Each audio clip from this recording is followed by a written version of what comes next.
President of HITEC. And I'm super excited to welcome all of you here for the last HITEC Live for 2024, entitled Unlocking Business Value, Aligning IT Strategies with Organizational Goals, that will be presented by Vincent Shorter. We'll be recording this session, so if you don't feel comfortable being on camera, although I hope all of you are, feel free to turn it off if that's what you prefer. But before we get started, I want to thank everybody and all of our corporate partners for their support throughout this year, for their support for our work to develop Hispanic and diverse technology talent with the purpose of helping our corporate partners and the individual leaders who participate in our organization grow. At HITEC, we view the work that we do as architecting growth for our corporate partners and for all of the leaders, including everybody that's on this call, for you to grow as an individual, for you to grow your leadership skills, your organizational skills, and for you to use that growth to help drive change and impact, be it in your community, in your companies, whatever that might be. And we provide opportunities like HITEC Live, so that all of you have access to senior level executives and access to new and innovative technologies, approaches, and just ways of thinking that you might be able to take back into your lives and your roles and your careers to help drive that growth.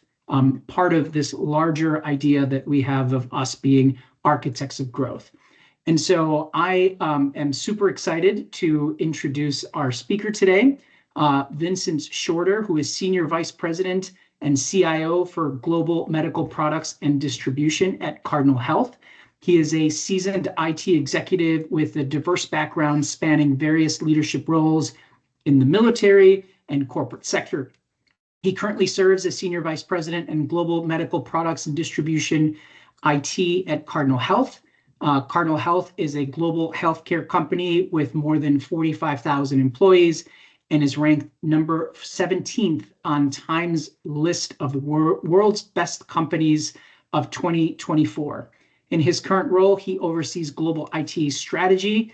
The global IT strategy team focused on driving supply chain resilience, advancing at-home care delivery, and enabling customers to better serve their patients. His responsibilities encompass all aspects of IT service delivery, including strategic planning, applications management, and new product implementations. Vincent, thank you so much for being with us and leading this conversation today. I'll turn it over to you. Thank you, Omar. I appreciate it. I've got a couple of, I guess, initial comments. First, I did hear you say, and I think I read it as well, this is your last HITEC Live. Let's see if we can't make it your best HITEC Live. So now you see I'm very competitive. If it's not the best, then nobody tell me otherwise, okay? The other thing is I did see some of my Cardinal colleagues join. The other disclaimer is if I do not say anything that you agree with or that you think is correct, tell me offline, not online. That's a joke, not really. My purpose here is to really share some concepts and some thoughts based on my experience. I do understand that depending on where you sit within the organization, your experiences may be different. My goal, and Omar alluded to it in his intro, is to really provide some things that may be helpful to you as you go through this journey. I'm big on coaching. I do quite a bit of coaching, and so these kinds of things I enjoy because it gives me the opportunity to share my experience. And it's almost like anything else. If you hear something that resonates with you, great. If it doesn't, or if it doesn't apply to your particular culture, and I understand a lot of things are built around the cultures of the organization, that's fine too. I've learned that I don't know how many of you have gone off to a conference somewhere and gives you some concepts, and you think while you're at the conference, man, I can't wait to get back to the office because I'm going to change the world. But then you get back to the office and you find out that it's not as easy as you might think it is. And then you kind of fall back into the way things have always been. So I do understand that sometimes you hear things and you're like, man, that sounds great. And then you go back to the real world, if you will, and it's not as easy as it sounds. I did get an opportunity to attend HITEC conference in DC here recently. That was my first time attending a HITEC conference. Two people on my team and another colleague graduated from the executive program, so I was there to support them. But it was exciting. It's really nice to continue to be a part of HITEC. We at Cardinal are definitely a sponsor of HITEC, and so and I was recently, I guess maybe about almost a year ago, asked to be co-executive sponsor with a colleague from mine from pharma. Yeah, so that's kind of it from an intro perspective. Let's go to the next slide. So I'm gonna share some thoughts with you, some concepts.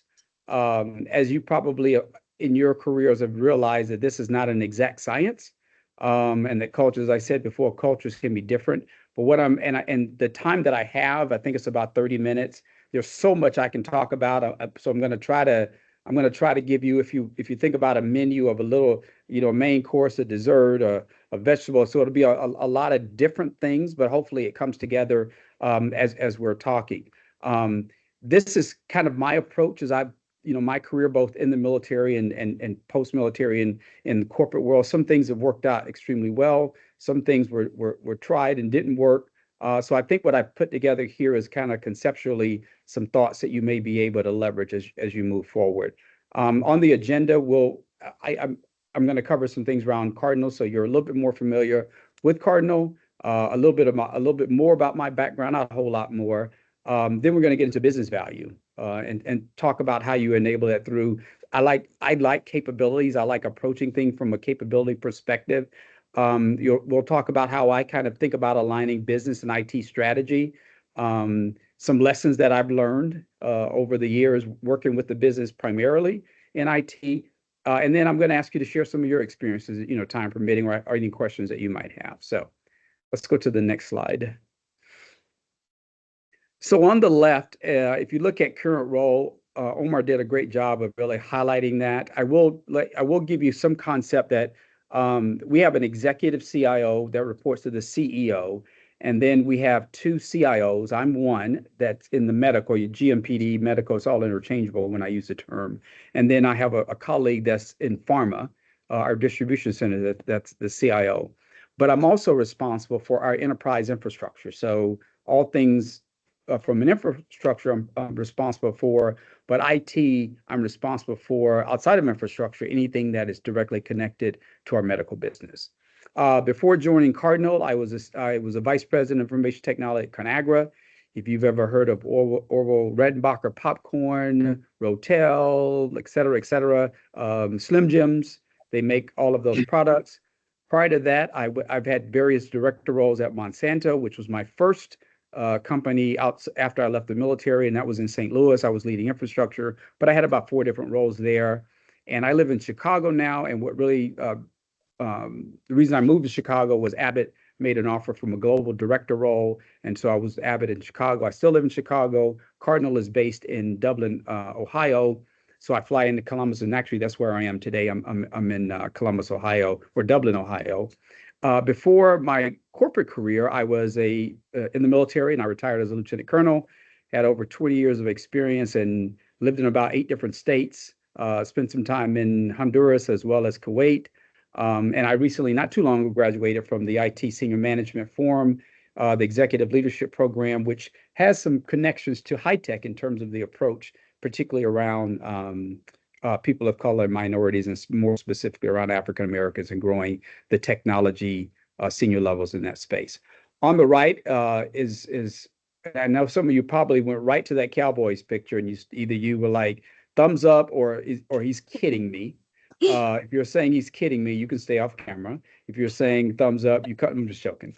Well, I'm a huge Cowboys fan. My wife and I go to Dallas once a year to a game. This year we decided to go to Atlanta for the game a couple of weekends ago. I've decided never go to a visiting stadium again because by losing those fans, don't they give you a real hard time? And so I said, well, from now we'll go to Dallas. A couple of friends of the gentleman behind me, I served in the military with him, and his wife is there. My wife and I, we have a blended family. She has 3 sons. I have 2 daughters and a son. So together we have six kids. All are adults. So they're generally off the payroll, which is always a good thing. All right, let's go to the next slide. So let's talk about global medical products and distribution, and even more specifically, we'll get into Cardinal. So if we can go one more. So here's just some data, if you will. I'm not going to try to go through all of this in terms of Cardinal, but I'll call out a couple of things. One that's really cool is that we serve over 90% of U.S. hospitals, which is in the upper left corner. If I drop down a couple, we have about 5,000 plus sourcing manufacturing partners across the healthcare supply chain. I'll talk about manufacturing here in a second. We serve about 5 million patients directly to their homes. So we have an at-home business that provides things that if you're diabetic like my mother is, products are shipped to your home, whether it's the pens that you need, or the pens that you need to get your blood, to check your glucose level, or even the syringes to give yourself the shots that you need. Over on the right side, about 40,000 pharmaceutical deliveries a day. That's one of our biggest businesses, which is our pharma business. So here is just a few, if you will, nuggets around Cardinal overall and globally. Let's go to the next slide. And Cardinal, in a business perspective, is that now when I joined 2 years ago, I didn't even say that. I've been with Cardinal now 2 years. When I joined, we only had 2 distinct businesses. One was pharmaceutical and specialty, which you see on your left, and the other was global medical products and distribution. A little, not quite a year ago, maybe it is because I'm thinking about my calendar year versus my fiscal year. We took some businesses that we have called At Home, Nuclear, Precision Healthcare, and OptiFreight, and we created what we call an organization called Other. They're independent business units, but they're all are reported on the street as one organization. Taking you a step further, At Home and OptiFreight, when I joined, was a part of global medical products and distribution. So I'm very familiar with those businesses. Nuclear was a part of pharmaceutical and specialty solutions. So we have 3 distinct businesses. Our 2 largest are pharmaceutical and global medical products and distribution. I am the CIO for our global medical products and distribution, which is the one in the middle. What differentiates us from some of our other businesses, particularly our pharma, is that pharma is all distribution. But our global medical products and distribution is that we manufacture some Cardinal brand products, as well as we distribute other products as well. So we're a product company and a distribution company. Product organization and a distribution organization, unlike some of the others, which is primarily distribution. So I get the full gamut of supply chain, plan, source, make, and deliver, as well as all the commercial stuff that goes with it, as well as all the other things that are part of a business. So let's go to the next one, which I believe is a video. Mm-hmm. All right, go ahead and start it. The way healthcare has been evolving has definitely changed. Historically, hospitals have spent money on things that are going to really improve the patient experience. Cardinal is really focused on how do we invest for the future in a more broad-based way. At Cardinal Health, we're experts in distribution. What we do every day is make sure that our customers are served with products that they need so that they can take care of their patients. Distribution has really had to take a big step forward. I'd say the modernization has really been around upstream visibility to products. There's an expectation for absolute predictability. When is my product going to show up? What day? What time? And they want to know if a problem is going to happen before it happens. The challenges presented by COVID-19 were really across the spectrum. Raw material shortages, labor shortages, shipping costs. The good thing is that Cardinal is investing in technology that is going to help improve that visibility. You want a best-in-class supply chain. You have to invest in technology. Customers have an expectation. They definitely want to see newer buildings, newer technology. They want to know what we're doing to stay ahead of the game. When we look at our infrastructure, We're building our buildings in a way that are more sustainable. Then we look at software. We are investing in advanced planning systems that help us better forecast what patient needs will be. We can tell our customers from origin to operating room where product is. Then when we think of automation, we've invested in AMRs, or autonomously mobile robots, that help us be more efficient, help us improve service. I think the use of automation in our facilities definitely helps build confidence with customers. They want to know that they're partnering with somebody for the long term. We're really excited about our new Ohio Valley Distribution Center. In fact, we carved out 6,000 square feet of the facility. We're testing everything from how we would re-rack a facility, how we would make the picking of the product more efficient. We're testing how to take our warehouse management system and add visual cues in a way that allows us to drive increasing value for our customers. Innovation is incredibly important, and we've got to continue to invest to stay in front of what's changing. It's not just a box, moving somewhere. At the end of it there is a patient relying on the products and services that we have. What we do is so incredibly important. Every single one of our family, friends, colleagues, communities need us to do what we do to the best possible extent. Technology helps us achieve that. Cool. Great. Let's go to the next slide. Ironically, I was just at The way healthcare. Today, I was just at the Ohio Valley Distribution Center, and the gentleman in the video with the shorter hair, let's go with that as an example. That's Scott. I work very closely with Scott, particularly on our U.S. commercial side. So just to give you an idea that, it's just not a video that we put out there, but it's real work that we're doing, and real work that we're doing partnering with our business, and even me partnering and one of my colleagues on the call here from Cardinal Partners directly with someone on there. So the title was Unlocking Business Value by Aligning IT Strategies with Organizational Goals. So one of the things I thought about was, let's center on business value. And if you Google business value, you will get several definitions. But I wanted to put one on the board, because sometimes maybe you don't, I do. Sometimes I'll use terms, and I'm really not. Everyone's got a different view of what that term means. So in this case, business value is overall health and well-being of a business, as determined by the benefit it provides to its stakeholders. So the key for me is around the benefit. So business value, grounding in that. Let's go to the next one. So from a GMPD perspective, and what we call a medical improvement plan. And if you just drop down to almost the bottom of that slide, it says the journey to 300 million in segment profit by FY26 in global medical products and distribution.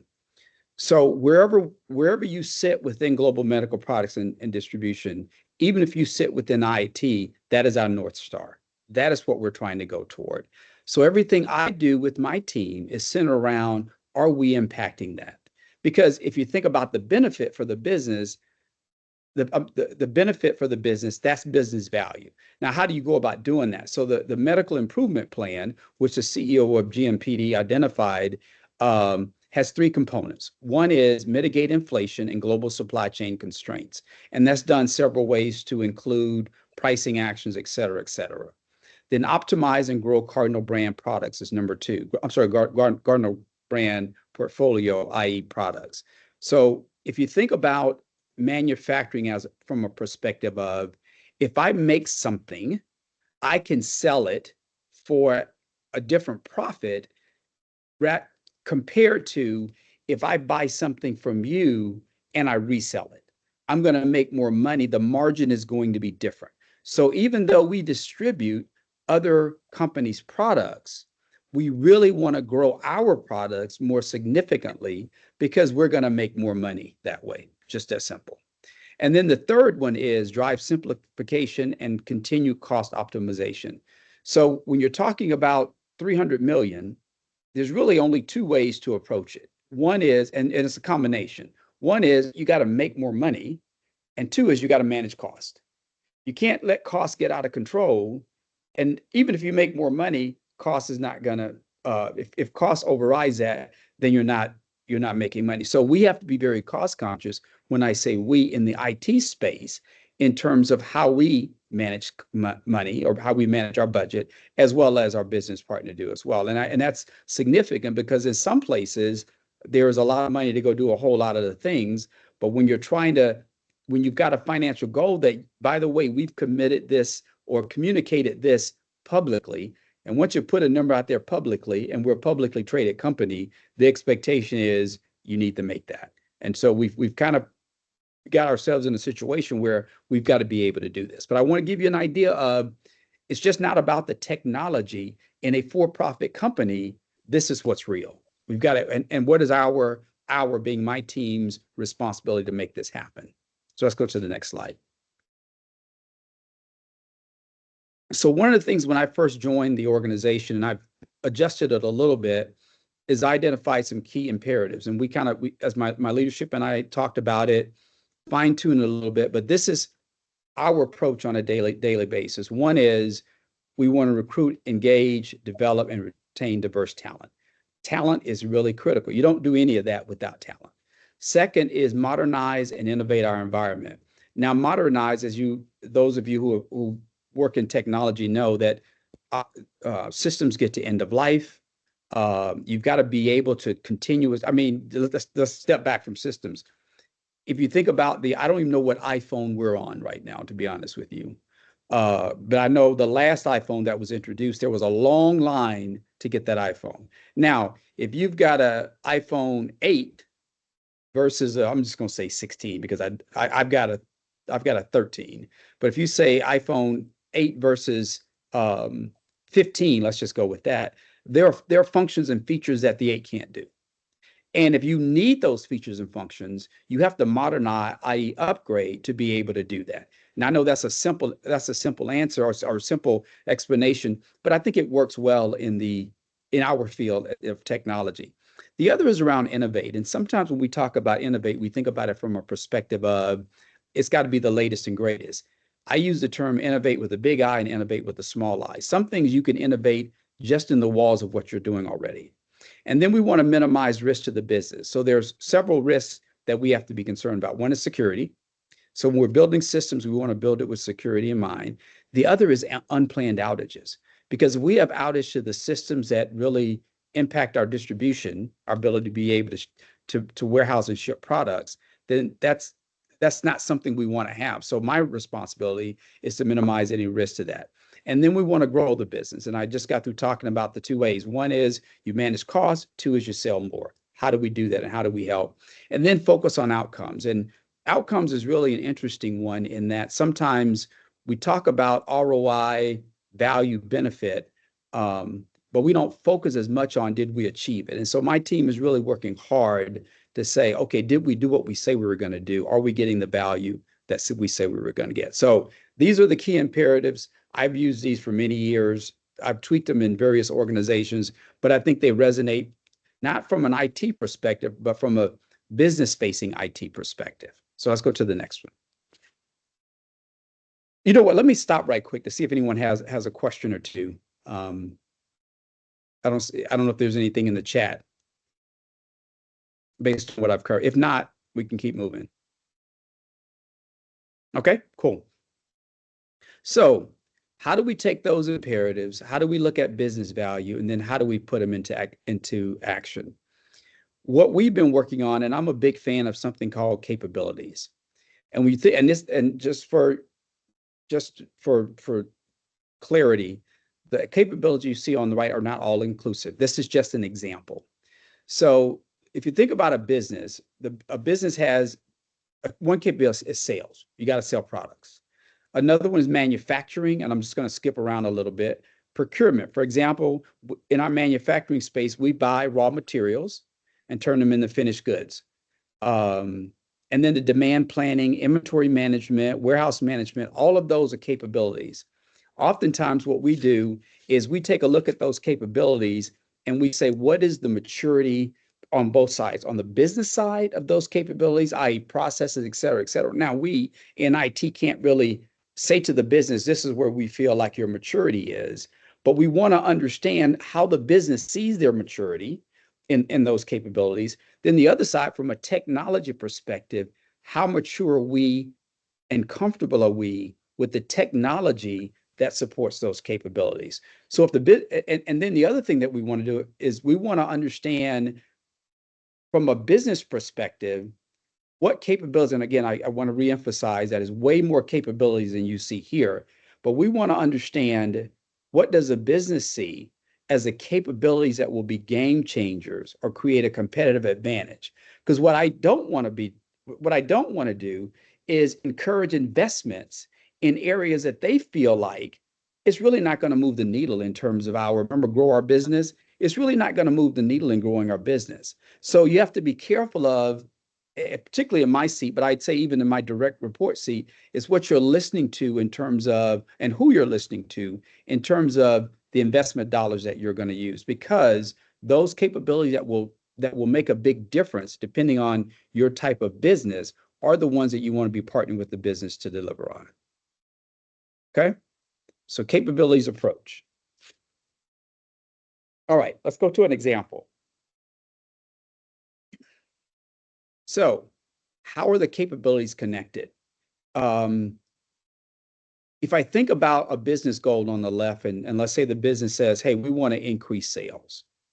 So I want to increase sales. Step one, and these aren't necessarily like you got to do one before you do two, but it wanted to try to give a flow of how I and my team, how we think about things. So step one is we want to understand the current capabilities.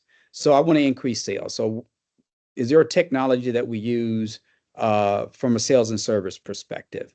How mature is that? Do we have what we need? And let's take that goal a little further and say we want to increase sales by X% by the end of FY27, because you want to have a SMART goal? You want to have a SMART goal, right?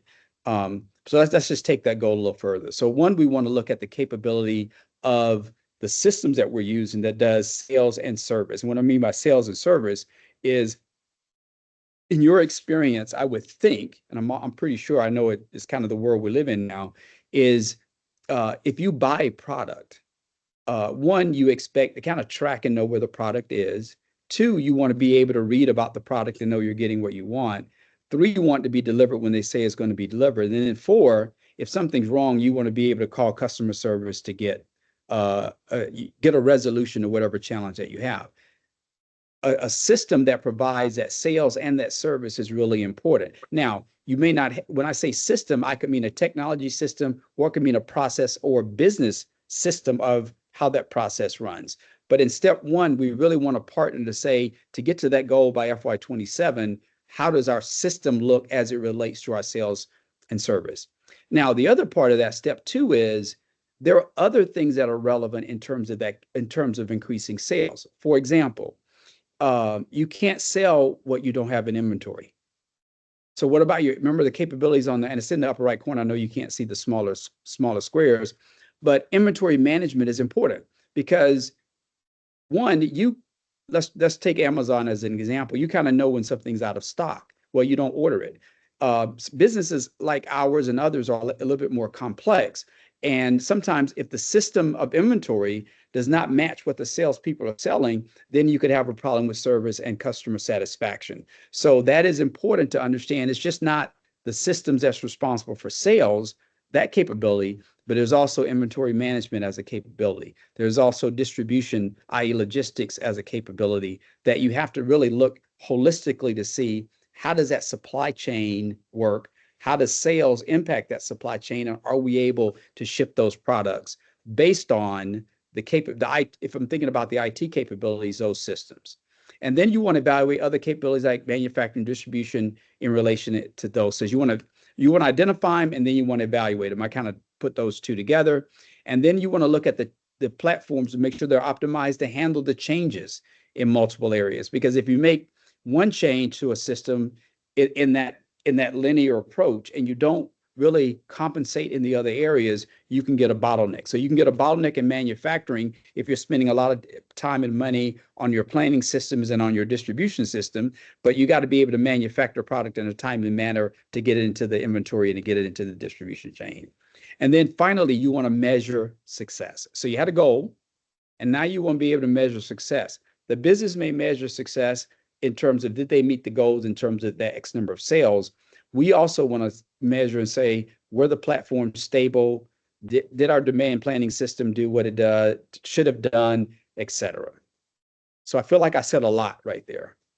Let me stop. Again, any questions? I'm surprised this is a quiet group because Omar told me it wouldn't be. But that being said, I think somebody sent a note. We have a hand up. We have a hand up. Oh, well, let's go. If you don't mind, if you feel comfortable, I'd love for you to come off camera to ask your questions. If not, I'm totally fine if you don't feel comfortable. Hello, Vincent. Can you see me? I'm I on can camera. hear you. Hold on. Oh, I see you. How are you? Good. My name is Krogan Carreño. I work for Lockheed Martin. I have a couple of questions related to some of the things you were saying earlier about setting a strategy that adds value to the business and allows it to grow. So sometimes I see a little bit of a conflict between what's value to the IT organization versus what's value to the overall business or the end user of the IT technology. So I just wanted to see from your perspective, how do you calibrate that? How do you balance that equation? And I put some examples there on the chat window. So you may have a vendor who's giving you a very good licensing cost, cost per license or cost per hardware unit that you're looking to acquire, but to the end user, it may be hard to use or doesn't really have all the functionality that the end user will desire. So how do you balance that equation? There's savings on your end, but there's perhaps pain points or cost on the end of the actual user. And you talked about measuring at the end. Did you actually realize the benefits? So how do you go about calculating that at the end? Yeah, that's a good question. And when you say benefits, what's the benefit to the stakeholders? And IT is a part of the stakeholder in terms of business value. I found your comment or even your question, I'm reading through it, very interesting in that, one, you have an opportunity to, I won't say reduce costs, but maybe we'll just say save on costs. But then it sounds like you're saying the other part of that is the business itself may not feel like it's as valuable from a functionality perspective. And correct me if I'm misunderstanding your question.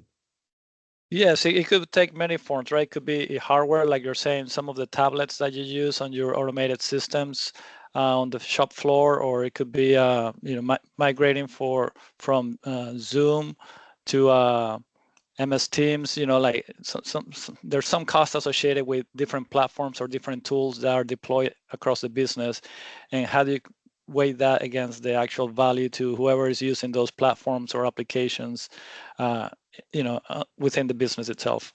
Yeah, that's a big question that you ask. I'm sure you probably know that. That's probably why you ask it. And the reason I say it's a big question is that it could take on multiple forms. So if you think about a Zoom versus Teams, or if you think about tablets on the manufacturing or distribution floor, I think one thing to be able to do is articulate the value, even if it's an IT value to the business in terms of why we're doing it. For example, if we're trying to go from Zoom to Teams, and I don't know this to be fact, so if anybody works for Microsoft or Zoom, don't quote me. Don't take this as a quote. But let's say there's a reduction in cost associated with going from one to the other. The way the business is set up overall, if you can reduce costs, that's a good thing. Now, from an adoption perspective, I think you have to be intentional about how you roll something out so that you can get buy-in. And you've probably heard the term change management, so that you can get buy-in, so that you don't get a revolt against that particular technology. And because change is always challenging, but sometimes we change and and I'm not saying you do this. I've done this in the past. And I try not to. In that IT, we know what we're doing and trust us. But I think there has to be a communication around why do we need to make that switch? What's the value that it's going to provide company A? What's the value that it's going to provide the business? And we have to step back really and articulate that. The other thing is, I found, and I'll talk about a little later, is about relationships, is having partners within the business that you can enable as champions for what you're trying to do. Sometimes we want to have a big, broad rollout without really creating those champions within the business to help us roll it out. Because sometimes what happens is they'll listen to their colleagues more than they'll listen to us. because IT just goes and does stuff and never asks anyone. And that's a probably one answer to a bigger question that you asked. Okay. Thank you. Oh, thank you. All right, I think I got about 5 more minutes. So this is an approach around capabilities. I want to pivot, and this is probably going to just go to the next slide, because I think the next slide is more broader, and I step up a little bit from that. And this is kind of in relation to what you're asking. One is, and I will tell you, my team is in the midst of this right now. So first is assessing the current state. We recently had a workshop. The team here, we all flew to Chicago. I live in Chicago, but they flew to Chicago, and we spent a day and a half really in a workshop of looking at our current state across all of our capabilities and maturity around that. Now, before we did that, we had pre-work that we did where we interviewed all of our key business partners, and we asked them, based on their understanding of that capability, where do they think it is now? And where would they like to be over 1, 2, and 3 year period? And do they consider that capability a differentiator as it relates to revenue, competitive advantage, et cetera, et cetera? So we went into that session with that information. And then we compared that to what does our current state look like? And so, for example, let's say that one of the things you want to really do is increase sales. But what you find out is over the last 8 years, most of the investment has gone into the logistics space or procurement or something like that. That gives you an idea of where you've invested. But if this is where you're trying to go from a sales perspective, maybe an example of where you need to invest. So we can take those two things. We can say, okay, our business partners, and we're communicating with the business. Our business partner says this is the level of maturity in those capabilities. This is where they want them to be. We can say from a systems perspective, this is the level of maturity. We can also say this is where we've invested over the past few years. If we want to make a change, or if we want to be impactful in certain areas, maybe we need to shift the investments. And that's kind of in number 2, in that identifying. By the way, we had a couple of business partners in that session with us. Number 2 talks about the opportunity. You look at gaps, you look at budget restraints. There's no way you can invest in everything that you want to invest in. So there are going to be restraints. There are also going to be challenges in areas that challenges in other areas. So you got to remain closely connected with your business partners. For example, I sit on the CEO's leadership team for GMPD. We just had a 2-day session. It's important to be connected. My VPs sit on their cross-business leadership teams. So that's really important to have. And then we have to start planning together. So from a prioritization perspective, for our next fiscal year, we have prioritized collectively, business and IT, what we plan to invest in. So to your question earlier about what if there's a conflict between what we want to invest in and what the business wants, I think there has to be some communication. Now, this is what's interesting. As I said before, I'm responsible for infrastructure. And so we've got AWS, we've got Google Cloud, we've got other technologies that run the entire enterprise. I don't necessarily, and my team doesn't necessarily go to every business partner and say, should we invest in AWS? Should we invest in Google Cloud? We make some decisions kind of outside of what they may think they want, because they don't really spend the time in that space. But what we do is we communicate to them why we're making those investments, because costs generally will go up when it's time to renew on a contract. So we want to be able to go to the next piece, which I'll talk about, communicate. So I have a quarterly business review with our business partners. I talk about the IT business investments, but also take time to share with them those enterprise investments that will impact their business. Now, it impacts all the businesses across Cardinal, but I want them to have some awareness of this. The last one on here about share wins, I've been a part of the information technology practice for many years. I would say this is probably our lowest skill set. We go live with a particular project, and then we move on to the next thing. I'm going to try to say it differently. We do not do a really good job of sharing what we've done that has benefited the business or benefited the enterprise. This is an area that we talk a lot about. We need to be better in. We need actionable plans to be better. So let's go to the last slide.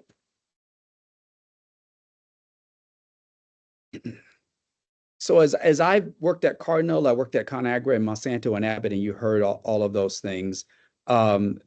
These are 6 things that resonate with me as I think about being an IT professional, no matter where you sit. Because when I started out on the corporate side, I led infrastructure. I was a director for infrastructure for Monsanto.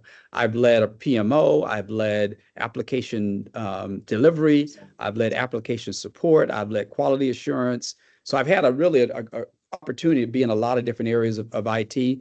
One item that I found is really important is to be proactive. You don't want to get caught in the situation where you're just order taking. You want to be proactive in looking at technologies. You want to be proactive in sharing with the business how they can do things better. Let me share something else with you that I learned too about being proactive.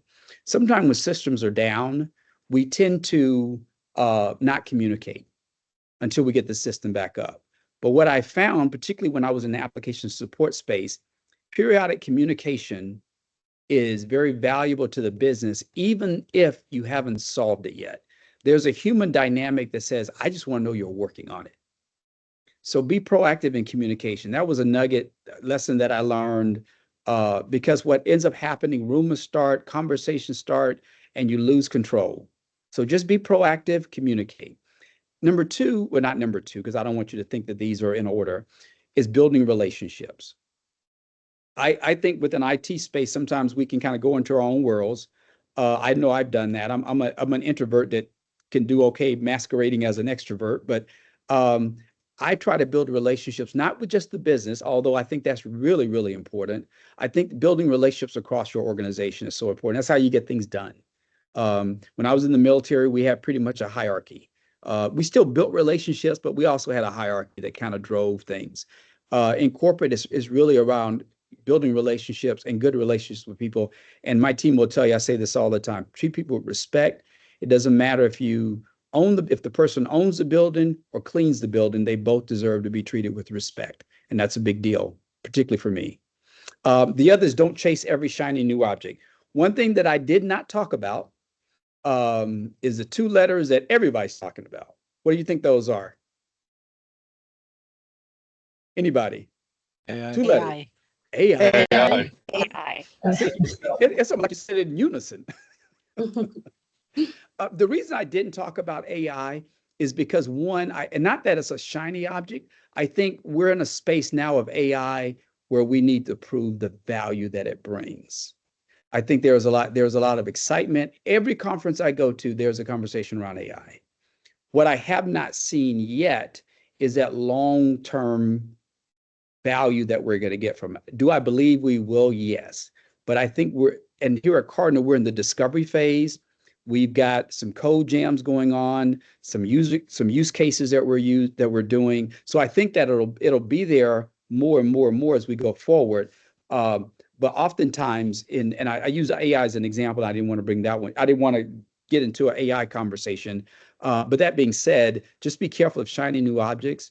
The other thing is ask why. Why are we doing it? I've had situations where we've gone live, and then something didn't go well, and then somebody on the team will say, "Yeah, I kind of knew that wasn't going to work." And I'm like, "Well, why didn't you say something?"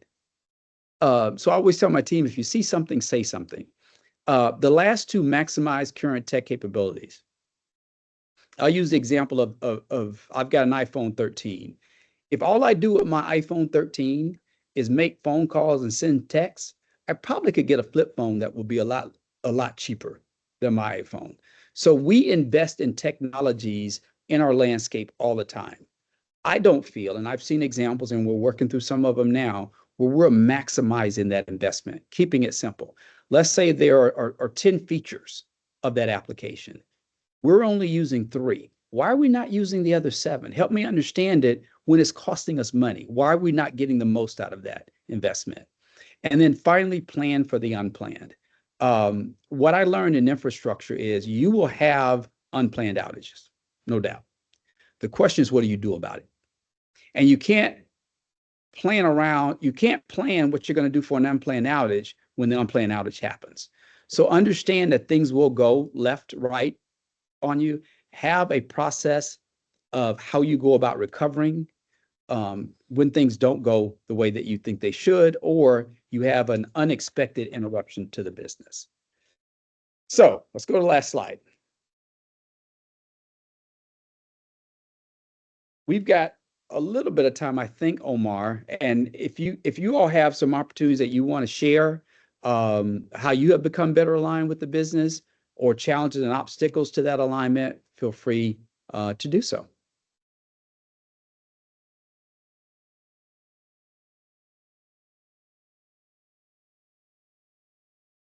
And I think Vincent, if you're done, Yes. I see one hand raised.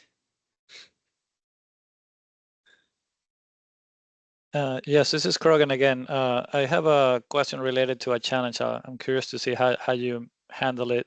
Sometimes when you're working with a particular vendor or supplier, their ecosystem of products or services starts becoming almost like a monopoly. Like they're able to start dictating more and more the pricing and the services and how they deliver their product. So at what point do you start kind of like figuring out maybe you're too vested into that particular vendor or supplier and need to have other options available just in case to give your business more flexibility versus just being so depending on that one supplier that they're driving your cost because you become dependent on them? Yeah, that's a tough one. And I will tell you, I was trying to think of an ecosystem. Let me give you an example of a supplier, maybe not a supplier, but so I bought a iPod a long time ago, and then I got an iPhone, and then I got Apple Watch. I know people are smiling because they know where this is going. And then I got a Mac. So that one supplier totally dominates my information technology space personally. That's their job. If they can get you into the ecosystem. Now, I know some people says they're like, okay, I got an Apple Watch, but I'm not going to get a MacBook, or I'm not going to. So I think the answer is, are there alternatives to what you can do to still provide the services that you need to provide without going all in on one? I'm not saying don't go all in on personally on Apple, because I am, and once you check in, you can't check out. So that is what it is. But on the business front, are there alternatives if you've got, say you're using one supplier for your ERP, for your manufacturing, for your distribution, for your planning systems? Maybe you look at some alternatives. And what has happened is companies realize what the question that you're asking, and they're now trying to use opportunities to plug into some of those other systems, if you will, so that you're not, if you will, sole sourced with one vendor. But I would always look at alternatives and don't feel obligated. Now, my job, if I'm that vendor, is to tell you why buying my ABCD product is going to be best for you. But your procurement team, your IT team, and also find other people in other companies. I'm a big believer in this. Look outside your walls to see if someone is doing something different. Are there alternatives? Remember the ask why? Ask, why do I need to do this? Why do I need to stay with them? Again, I don't want to kill the Apple thing because, like I say, I'm all in on that. So, Thank you. to include AirPods, I forgot about that one.